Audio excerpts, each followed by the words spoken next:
ಏನ್ ಕೇಳ್ತಾ ಇದ್ದೀಯ ಅಂತ ಪರಿಜ್ಞಾನ ಇದೆಯಾ ಶ್ರೀ ನಿನ್ಗೆ? ಹಾ ಇದೆ. ಇಲ್ಲ, ಅದಕ್ಕೆ ಮನಸ್ಸಿಗೆ ತೋಚಿದಾಗೆ ಕೇಳ್ತಾ ಇದೀಯ. ಅವನ ಹೆಸರು ಎತ್ತಿದ್ರೆ ನನ್ಗಾಗಲ್ಲ ಅಂತ ನಿನಗೆ ಚೆನ್ನಾಗಿ ಗೊತ್ತು. ಅಂತವನ್ನ ಮನೆ ಕರೆಸೋಣ ಅಂತ ಹೇಳಕ್ಕೆ ಹೇಗೆ ಧೈರ್ಯ ಬಂತು ನಿನ್ಗೆ? ದೊಡ್ಡ ಮಗನ ಬಗ್ಗೆನೂ ಹೇಗೆ ಮಾತಾಡ್ತಿದ್ರೆ ಸ್ವಲ್ಪ ದಿವಸದ ಹಿಂದೆ. ಈಗ ಚೆನ್ನಾಗೇ ಇದ್ದೀರಲ್ಲ. ಗುರುಗೆ ಹರಿನ್ ಹೊರಿಸಿ ಮಾತಾಡ್ಬೇಡ ನೀನು. ಇವನೇ ಬೇರೆ ಅವನೇ ಬೇರೆ. ಇಬ್ರು ನಿಮ್ಮ ಮಕ್ಕಳೇ ಅಲ್ವಾ ಅಜ್ಜಿ? ಹರಿ ಶುದ್ಧ ಪೋಳಿ, ಆದ್ರೆ ಗುರು ಹಾಗಲ್ಲ. ಹರಿ ಅಂತ ಒಬ್ಬ ಮಗ ಇದ್ದ ಅನ್ನೋದನ್ನ ನೆನಪು ಮಾಡ್ಕೊಳಕ್ಕೆ ಇಷ್ಟ ಇಲ್ಲ ನನಗೀಗ. ದೊಡ್ಡ ಮಗ ಈ ಮನೆಗೆ ಬರೋಕ್ಕೂ ಮುಂಚೆ ನಿಮಗೆ ಅವ್ರ ಬಗ್ಗೆ ಇದೇ ಅಭಿಪ್ರಾಯ ಇತ್ತಲ್ವಾ? ನಾನು ಅವನ ಬಗ್ಗೆ ತಪ್ಪು ತಿಳ್ಕೊಂಡಿದ್ದೆ. ಚಿಕ್ಕಪ್ಪನ ಬಗ್ಗೆನೂ ನಾಳೆ ಹೀಗೆ ಅನ್ಸ್ಬೋದಲ್ವಾ ಅಜ್ಜಿ? ಅವನು ಬದಲಾಗಿರ್ತಾನೆ ಅಂತ ನಿನಗೆ ನಂಬಿಕೆ ಇದೆಯಾ? ಕಾವೇರಿ ಬಂದಿದ್ದಾಳ? ಬಿಡ್ಕೊಬಿಡಪ್ಪ. ಕುದುರೆ ಬರಲ. ನಾನು ಮನ್ಸು ಮಾಡಿದ್ರೆ ಇಂಥೋಳು 100 ಜನ ಬಂದು ಬೀಳ್ತಾರೆ ಬೆಳಗ್ಗೆ. ಕೇಳಿಸಿ, ನಿನ್ ಚಿಕ್ಕಪ್ಪ ಒಳ್ಳೆ ರೀತಿಯಲ್ಲಿ ಬದಲಾಗಿರ್ತಾನೆ ಅಂತ ನಿನಗೆ ನಂಬಿಕೆ ಇದೆಯಾ? ಇದೆ. ಆದ್ರೆ ನನಗಿಲ್ಲ. ಇಷ್ಟಕ್ಕೂ ಇವತ್ತು ಅವನ ಬಗ್ಗೆ ಯಾಕೆ ಹೇಳ್ತಿದೀಯ?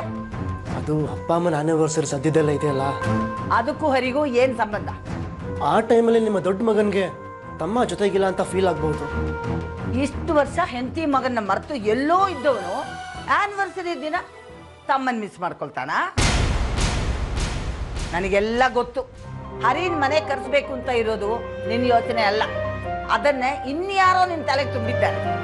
ಕಲಾ ಅವಳ ಗಂಡನ ಮನೆ ಕರೆಸಿ ಅಂತ ಅತ್ತಿದ್ದು ಆಯ್ತು, ಎದುರಿಸಿದ್ದು ಆಯ್ತು. ಆದ್ರೆ ಅವಳ ಕೋಪಕ್ಕಾಗ್ಲಿ ಕಣ್ಣೀರ್ಗಾಗ್ಲಿ ನಾನ್ ಸೊಪ್ಪಾಕ್ಲಿಲ್ಲ. ಅದಕ್ಕೆ ನಿನ್ನನ್ ಮುಂದೆ ಬಿಟ್ಟಿದ್ದಾಳೆ ಈಗ ಅವಳ ಗಂಡನ ಪರ ರಾಯಭಾರ ಮಾಡೋದಿಕ್ಕೆ. ಆಗಲ್ಲ ಅಜ್ಜಿ. ನೋಡು, ನನಗೆಲ್ಲ ಗೊತ್ತು. ಹರಿ ಮನೇಲಿ ಕಾಲಿಡೋದಕ್ಕೆ ನಾನು ಬಿಡೋದಿಲ್ಲ. ಈ ವಿಷಯ ಇಲ್ಲಿಗೆ ಬಿಟ್ಬಿಡು. ಯಾಕೆ ಬಿಡ್ಬೇಕು? ಕಣಮ್ಮ, ನೀವೇ ಬರೋದಕ್ಕೆ ಹೋದ್ರಿ? ಇವರು ಸುಲಭವಾಗಿ ನಿನ್ ಬಾಯಿನ ಮುಚ್ಚಿಸ್ಬಿಡ್ತಾರೆ. ಗುರುಭಾವನ್ ತಪ್ಪನ್ನೆಲ್ಲ ಒಪ್ಕೊಂಡು ಕ್ಷಮಿಸಿದ್ದಾರೆ. ಹಾಗೆ ನನ್ನ ಗಂಡನ್ನು ಒಪ್ಕೊಂಡು ಯಾಕೆ ಕ್ಷಮಿಸ್ಬಾರ್ದು? ಒಬ್ರಿಗೆ ಒಂಥರ ನ್ಯಾಯ, ಇನ್ನೊಬ್ರಿಗೆ ಇನ್ನೊಂಥರ ಯಾಕತ್ತೆ? ಮುಂಚೆಯಿಂದನೂ ಹೀಗೆ. ಮಾಲ್ತಕ್ಕ ಮಾತ್ರ ಸಂತೋಷವಾಗಿರ್ಬೇಕು. ನಾನು ಯಾವಾಗಲೂ ಕಣ್ಣೀರು ಹಾಕ್ತಾನೆ ಇರ್ಬೇಕಾ? ನಮ್ಮ ಯಜಮಾನ್ರು ನೀವು ಹೆತ್ತ ಮಗನೇ ಅಲ್ವಾ? ನಾನು ಈ ಮನೆ ಸೊಸೆನೇ ಅಲ್ವಾ? ನನ್ನ ಒಂಟಿತನದ ಬಗ್ಗೆ, ನನ್ನ ಸಂತೋಷದ ಬಗ್ಗೆ ಯಾಕೆ ಯೋಚನೆ ಮಾಡಲ್ಲ ನೀವು? ನೀವೇ ಒಂದು ಹೆಣ್ಣೆ ಅಲ್ವಾ ಅತ್ತೆ? ನನ್ನ ಕಷ್ಟ, ನಾ ಪಡ್ತಿರೋ ಸಂಕಟ ನಿಮ್ಗೆ ಅರ್ಥನೇ ಆಗೋದಿಲ್ವಾ? ಯಾಕೆ ಹೀಗೆ ಹೊಟ್ಟೆ ಉರಿಸ್ತೀರಾ ಅತ್ತೆ? ಸಾಕು. ನಾನು ನಿನ್ನನ್ನು ಅರ್ಥ ಮಾಡ್ಕೊಂಡಿಲ್ಲ. ಗಂಡ ಬಿಟ್ಟು ಹೋದ್ರು ನಾನು ನಿನ್ನ ಈ ಮನೇಲಿ ಕೂರ್ಸಿ ನಿನಗೆ ಯಾವುದಕ್ಕೂ ಕೊರತೆ ಬರ್ದಾಗ ನೋಡಿ ದುಡ್ದು ಹಾಕ್ಲಿಲ್ವ ನಾನು ನಿನ್ಗೆ? ನೀನು ನನಗೆ ಹೇಳಬೇಕಾಗಿರೋ ಮಾತೇ ಇದು. ಥ್ಯಾಂಕ್ಸ್ ಮಾ. ಇಷ್ಟು ವರ್ಷ ಗಂಡನ ಬಗ್ಗೆ ಒಂದು ಮಾತಾಡದೆ ಇದ್ದೋಳು ಇವಾಗ ಅವನ್ ಪರ ವಹಿಸ್ಕೊಂಡು ದಿನ ಬೆಳಗಾದ್ರೆ ನನ್ನ ಹತ್ರ ಜಗಳ ಆಡ್ತಾ ಇದೀಯಾ? ಯಾಕೆ? ಗುರು ಬಂದ ಅಂತಾನ?